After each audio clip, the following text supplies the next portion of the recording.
And I like to think of it as I am grabbing all the time I'm spending doing these admin tasks over the course of my business's life or whatever, and I'm just putting it all in the same day. Get through it, get over it really quickly, and it really speeds up my day-to-day tasking, right? Like, you got to save a lot of time to make it worth building a really complex automation. And so whether or not you're intentionally building a system, you're building a system, right? I'm kind of seeing it evolve. It's turned into this thing where it's not paperwork drudgery, and it's becoming something that's extractable and actionable. Mm-hmm. And I think that's really, really neat. Hello, everyone, and welcome to another episode of the Web Dev Podcast.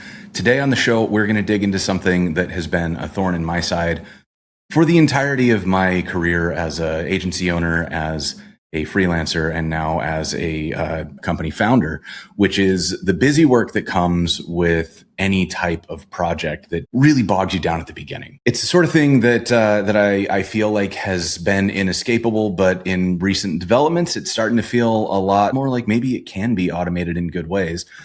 And today I want to talk to somebody who is an expert in doing exactly that. So please welcome to the show, Raileen del Rosario. Raileen, how you doing? Hey, I'm good. How are you? I'm doing so well. I'm really happy to have you on the show. And I have a million questions for you that are very relevant to my interests. But before we dive into that, I would love to talk a little bit about who you are and what you do. Sure, yeah. So my name is Raileen. I am a developer advocate and programmer writer with DocuSign. I've been with them since 2022. And I kind of just do a lot. I jump around to all these different things. I love writing code samples. I love writing tutorials. I do reference implementations for any new things coming out, just to teach people how to use them. But yeah, it's kind of my main role is to teach developers, which is a lot. Yeah, I mean, I think, the challenge, especially today, of figuring out how to teach people when it feels like the material goes out of date every 6 hours. How are you even approaching that? As just a quick aside before we dive in. Part of it is my experience before I was a developer advocate and programmer writer. I ran a dog training company. And so there was a lot of tutorials to be written that I wrote. There was a lot of automation I really was interested in doing. And organization. And so part of that is how I approach it, where I think about what needs to be explained and what doesn't. And part of that is, knowing what the use cases are. The nice thing with dog training is that I knew them pretty well because I have my own dog.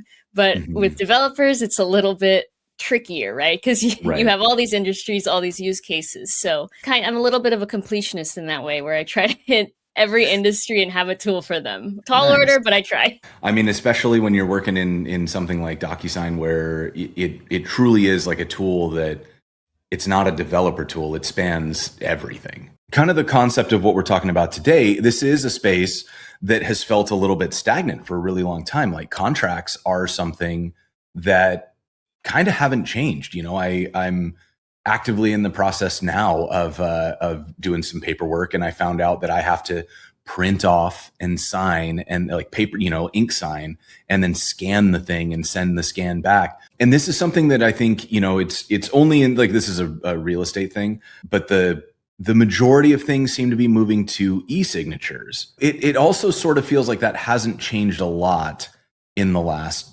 15 years. You've been able to e-sign things for quite a while. And DocuSign has been sort of the core of, at least that's how I became aware of people being willing to accept DocuSign for actually legally binding contracts. That's what I use at CodeTV now is, if we're doing contracts, we send them through DocuSign. But I think the thing that's been interesting about it is like where the rest of the world is sort of in active turmoil because of all of these new tools that are coming out. I've seen people talk about LLMs coming to law, but I haven't seen a lot of it in practice. I imagine this is something that you end up talking about a lot. And I guess maybe my first question is just, how are you seeing the landscape shift in and around the space that DocuSign occupies? Part of it is this AI evolution coming out, right? Where people are realizing the data is in specifically agreements is something that is now accessible, right? Because even with that first wave of innovation, when paper contracts became like digital contracts, even still, it's what we call it is the agreement trap, right? Because I know Mm, with me, when I have contracts for various things, someone working on my house, somebody, I don't know, anything, they get stuck in like some folder on my desktop or email, and it's always like organized later, and it's got right. like random numbers and underscores, and I have no idea what it is. And it would be nice if, we had something like a dashboard or a system where we could see with our own eyes what we're actually looking at. And not only that, but extract the data from it to keep us organized and in compliance.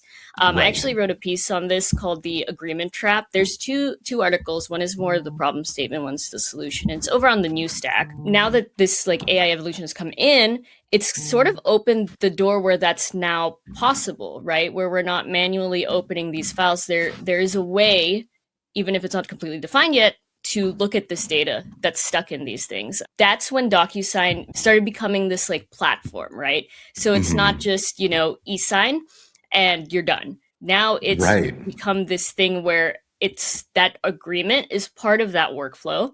And then what happens after the agreement is signed?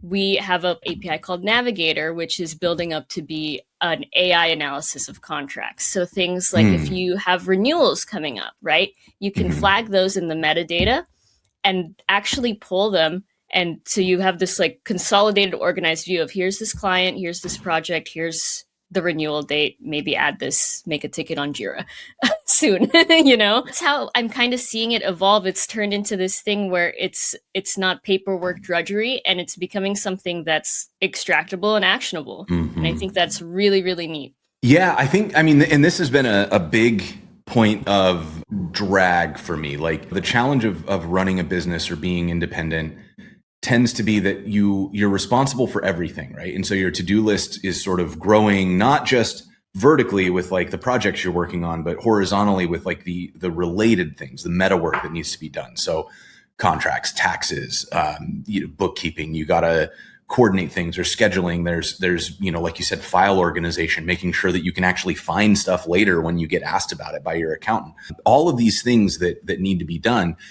And what I've found is that I don't love doing that stuff. And as a result, I tend to procrastinate it. And then it turns into this massive chore. And I don't even know if I'm doing it right, because like the likelihood that I actually found everything that I did over the last year, like it's so much of it is just sort of like, okay, I procrastinated too long on this. It's now an emergency. I got to do it, or like I'm going to miss a deadline for something. There's also these other sort of meta tasks that happen where in a transactional relationship, like if I am running an agency, if I am doing client work, if I'm a contractor, in all of those scenarios, there's these sort of phases that happen. There's the sales phase where you're talking to somebody about what you could do and what's possible and how the project might work, and you're sort of defining the scope of work together. And then there's the contract phase where you actually send the formal agreement and say, this is what I'm going to do. This is the timeline. This is what it's going to cost. And everybody sort of works back and forth to agree on what that thing is. And you kind of can't do anything else until everybody hits that agreement, or at least a little word to the wise to the contractors out there who are saying like, oh, well, I just go off an email. Stop doing that. Get a contract. Ask me how I learned that lesson. But Yep. Don't learn it the hard way. but so once you Oh, get that contract signed, then it kicks off all this other busy work. You have to set up, if you've got a project management tool, you got to create the new project. You probably have some templates that you use to give you some baseline stuff about like what's going on in that project to make sure that you hit all the right things. You need to maybe set up a calendar. Maybe you need to turn the timeline that's in your SOW into an actual like set of calendar deliverables or a Gantt chart or something that helps you like visualize where you are in the project. Maybe you got to set up a GitHub project. Maybe you got to set up something in Jira or Linear or Trello or whatever it is that you use. Maybe you got to set up a private channel in Slack or Discord for communication with the client. All of these things start to add up, and suddenly that horizontal growth of your admin playlist is really extensive for every project. That makes me personally resistant to starting new projects, which is really counterintuitive to the idea of like, I operate this business to make money. yes. So, as you're working on these new tools, you're talking about the ability to sort of organize your contracts and stuff. What's happening in the world of kind of taking away some of this other stuff, like my project templates and my my various things that have to get spun up after the contract is signed. Yeah, I mean, even that entire flow you just described, like from sales to agreement to admin work, is all something that is automatable within the DocuSign platform. And so that's something that I do think about when it comes to the Busywork, right? Is I try to look at all these different industries. Like I really liked working on the things we're covering for the stream today because it is an interesting kind of industry that I've never touched as far as like tooling goes. Building it, you kind of see the value. And part of the daunting part, right, is how big the DocuSign platform tooling is. So a lot of people don't know that you can automate like the CRM portion and the agreement and the admin work. So interesting. Okay. Yes. And so handling that, is really nice. Like I wish I could automate taxes like we were talking about earlier. Not yet though. Yeah, it really helps. Like obviously it doesn't eliminate completely that horizontal growth when it comes to tasking, but it picks up a lot of the slack, a lot of the repetitive, mindless, busy work that a lot of us really don't like to do. Like, something like building the Notion page template. If it's the same every single time, it kind of stinks, right? To do every single time. Right. I mean, even if the checklist is like, open this web page, create from template, open this other web page, create from template, like it just creates 30 minutes, an hour of drudgery that's not necessarily, it's the sort of stuff that feels like chores. It doesn't feel like progress. And yes. Historically, it's the sort of thing that led me when I was younger to believe, well, I don't need these templates because I'll just remember. And why would I do this paperwork? And of course, that works if you're doing maybe one project. But hopefully your business is doing well. And hopefully you are busy enough that you can't hold all of the context for everything that you're doing in your head, which means that these become necessary evils. Like you have to be doing some product tracking. You have to have reminders of what you've promised by what date to which person. You need to know when it's time to check in with a client. You need to keep track of who's in charge, who's, like your RACI or your DACI or whatever it is that you're using to figure out who needs to approve things, who needs to know that things are happening. Like there's a million little things that happen. And as you're working with multiple clients, you just can't track all that in your head anymore. You need a system to keep it organized. And like the problem of organizing your organization is this sort of perpetual thing that, there's millions of systems out there. Like everybody's got their own personal organization system, getting things done. And, the Zettelkasten, and like everybody's thinking about how they track information, store information, and use information. So I think the thing that is really interesting to me is this idea that like, it's not going to replace the need to design your system, but once you've designed it, it sounds like we can lean on DocuSign to sort of have these automation triggers. And so if I can repeat this back, just to make sure I'm understanding it correctly, you're saying that like, as I'm doing my sales process, I would write my proposed scope of work and the proposed contract language, whatever it is, whatever the documents are that we're trying to agree on as the sale continues. I can put that into DocuSign and send it back and forth for the red lines is the term that I always hear lawyers use, but basically feedback and edits. And once we hit a point where everybody agrees, I can say, all right, DocuSign, send this for signatures. That's the signed contract, which actually kicks off things. That then can hit an automation that would say, go to my Notion and create a project from the template and populate it with the client's data. And that could go to my CRM and update them to closed one or whatever it is. It could go to Discord or Slack and create a channel and invite basically anything that's got an API. I can theoretically have DocuSign like go kick off these workflows for me. Yeah, anything with an external API is something you could absolutely add to your system. And I like to think of it too, because setting up a system is a lot of work. And I like to think of it as I am grabbing all the time I'm spending doing these admin tasks over the course of my business's life or whatever, and I'm just putting it all in the same day. And so I kind of get over it really quickly, and it really speeds up my day-to-day tasking, right? But yeah, you've got the flow right on the money.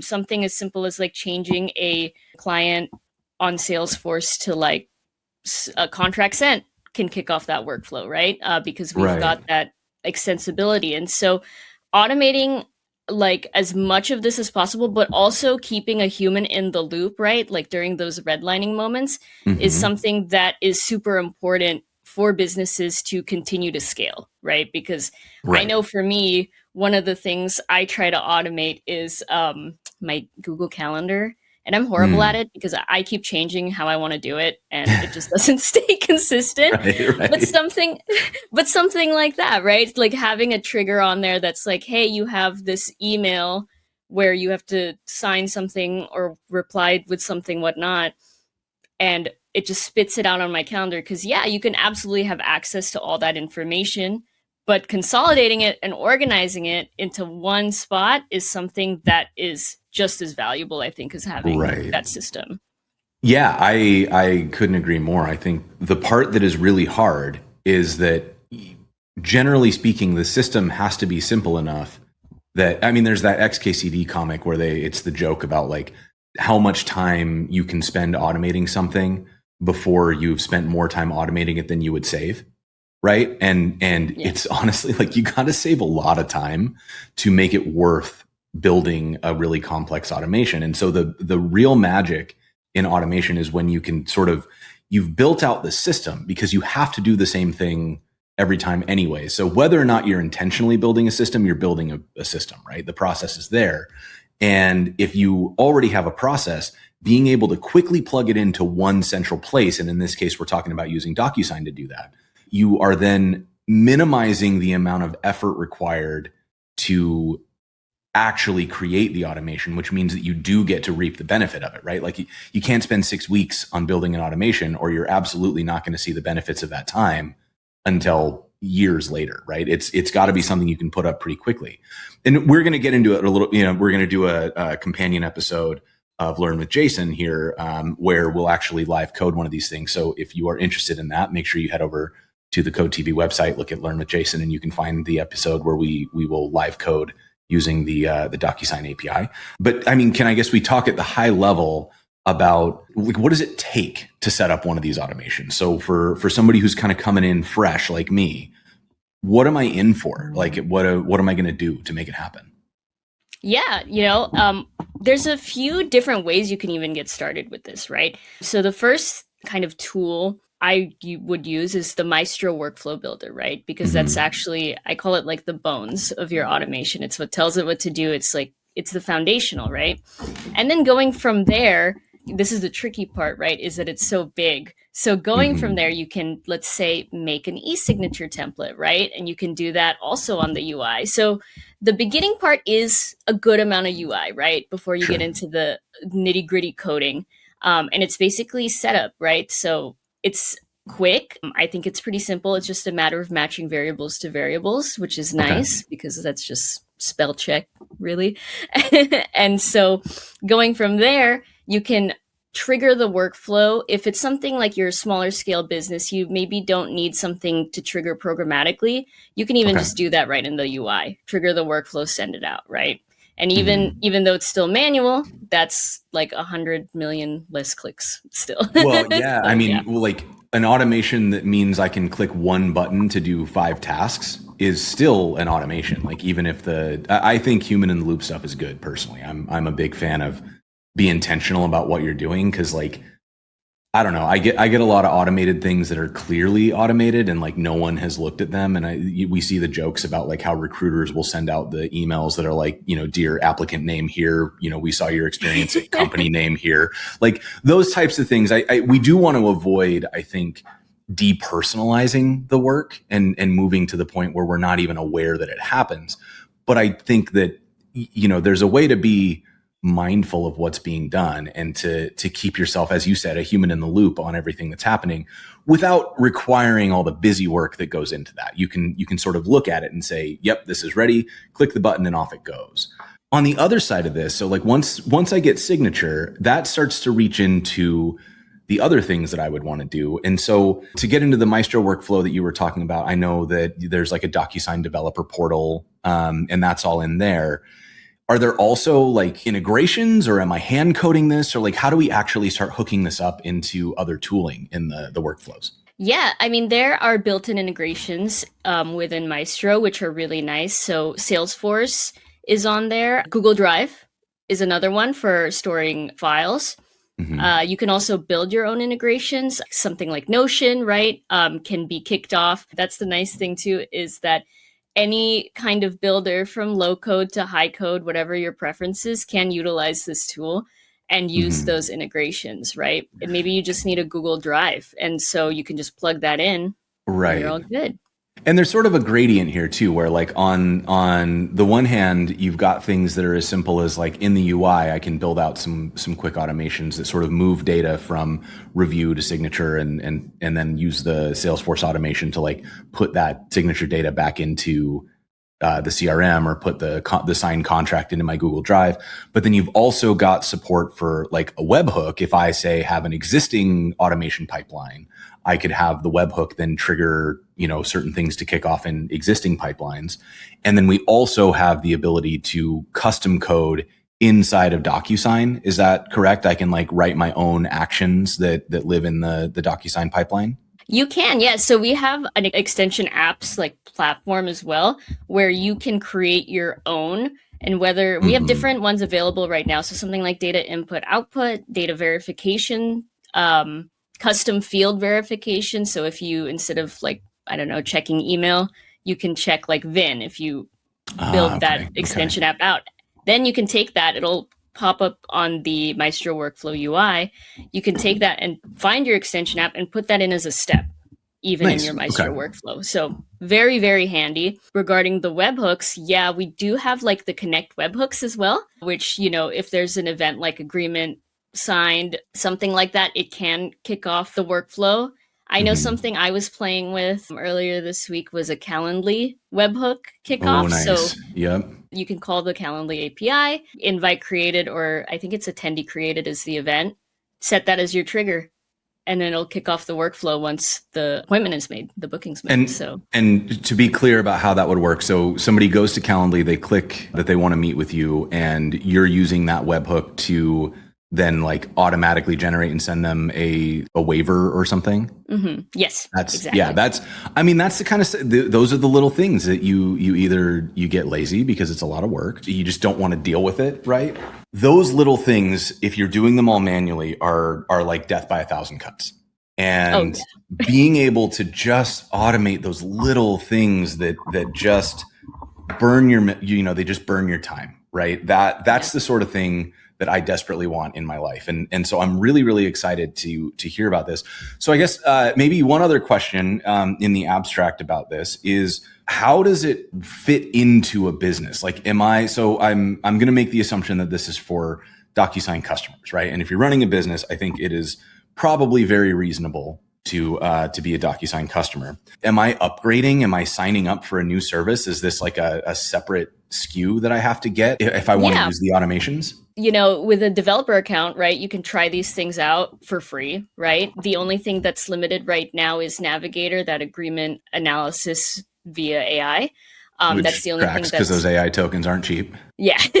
But as far as like trying it out, it is free to do on the Developer Center. As far as Okay. plans go, gosh, what's funny is like 2 weeks ago, I was like, I really should learn what the plans are because I'm not in sales and how much they cost. Like I know what they are, but like the nitty gritty, I'm not sure of. But as long as I'm correct, yes, there's a separate plan, the IAM plan, where you can Okay. utilize extension apps, Maestro, and Navigator as well. I guess in the companion episode, we can peek at that for a second on the pricing page just to see what somebody's getting into. So you can start is there like a free tier for like low usage? Like if you're an independent contractor who doesn't have a ton of contracts, but like a few automations, or does it kind of go from like you get a free trial and then when you want to go live, you got to get on a plan right away? Yeah, so you can actually just build your workflow out in a developer account and for free, right? So try Oh, it okay. out. Yeah, anything I mean, it'll say like for demo purposes only on the email, so it's not like an official live Sure. Sure. workflow. But after that, you don't have to like buy the plan and then rebuild the whole thing. You can just talk to, I think it's support, and they can talk about usage rates and things like that for smaller scale businesses and promote the workflow you already have to a production account, which is nice. really Okay. nice because you're not building two different things. Very cool. Yeah, that's definitely handy. Okay. Was there anything that you wanted to talk about on this that I didn't ask you about? Yeah, I think the only thing to mention is like it is a tool that's very general. And so it's very use case specific. So I think like a little bit of a call to action is that building and finding out what these use cases are and building these tools is something that's really helpful for me because like you were saying with regards to the automation and the time investment it takes to even build it, I want to try to lower that for developers as much as possible, right? So it's because of how big Maestro is, all the options you've got, it's tricky. I guess like trying this out, going to the developer center, trying to build something for your use case, and then reaching out to the DocuSign community. The developer community is something we just launched recently, which is like similar to Stack Overflow forum. And I'm also on LinkedIn. I just have LinkedIn open all the time. So you're like, hey, question, I'll get back to you pretty quick because I am really curious to see how people want to use this. Cool. Well, Raileen, thank you so much for taking some time to talk to us about all this today. I think as a business owner, this is the sort of thing that is it's not maybe the most exciting thing to think about, but it is such a drain and a weight on my shoulder. So being able to see a light at the end of the tunnel where maybe this doesn't have to be the way that I spend every Wednesday would be wonderful. So thank you so much for spending some time with us today. And don't forget, if you're enjoying the Web Dev Podcast, subscribe to it. It's on all your favorite podcast platforms. You can get us on Spotify, Apple Music, RSS feed, whatever it is you're using, we're probably there. And if you're watching on YouTube, make sure you like, subscribe, share it with your friends, leave a comment, let people know that you're enjoying it so that we can make sure more people are able to find us. And we also have a companion episode of Learn with Jason where you can watch Raileen and I live code something with this automation workflow. So make sure you head over there. That's at codetv.dev. And maybe while you're at codetv.dev, consider becoming a supporter because that helps us make more content just like this. Thank you all for watching the Web Dev Podcast. I'm Jason Lengstorf. We'll see you next time.